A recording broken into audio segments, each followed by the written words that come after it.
பெரிய ஹீரோவோட படம்னா ஓடிடி ஒரு அமௌண்ட் கொடுத்து வாங்கிறான், சேட்டலைட் ஒரு அமௌண்ட் கொடுத்து வாங்கிடுது, டிஸ்ட்ரிபியூட்டர் வாங்கிறார் ஒரு அமௌண்ட் கொடுத்து. அப்போ இது கதை இதெல்லாம் தேவையில்லை, இவரை வச்சு 4 பாட்டு 4 ஃபைட்டு ஒரு படம் பண்ணால் போதும், இந்த ரசிகர்களை வச்சு அடித்தா போதும், கொண்டாடினா போதுங்கிற ஒரு மனநிலைக்கு வந்துடுறாங்க. இது எத்தனை நாளைக்கு ஓட்ட முடியுங்கிறது தான் குட் பை லக்னி கொடுத்த அடி. இங்கே ஓட்டு படம் அது. இதில் என்னென்னா டைரக்டர்ஸ் வந்து அதனோட இண்டிவிஜுவாலிட்டி இழந்துடுறாங்க. இழந்துட்டு என்ன நடக்குது அப்படின்னா அவர்களுக்கு அடுத்தடுத்து வாய்ப்புகள் கிடைக்க மாட்டேங்குது. இப்போ கோட் படம் பண்ணார் வெங்கட் பிரபு, முடிஞ்ச எவ்வளோ நாள் ஆச்சு? 1.5 வருஷம் 1 வருஷத்துக்கு மேலே ஆகுது.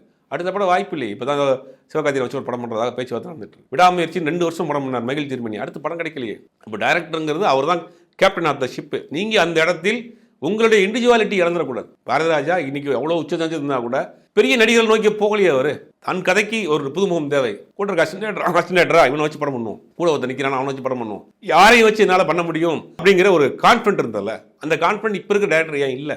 அந்த நடிகருக்கு வேற படம் கிடைச்சிடும், அந்த தயாரிப்பாளருக்கு வேற பக்கம் போயிடுவார்.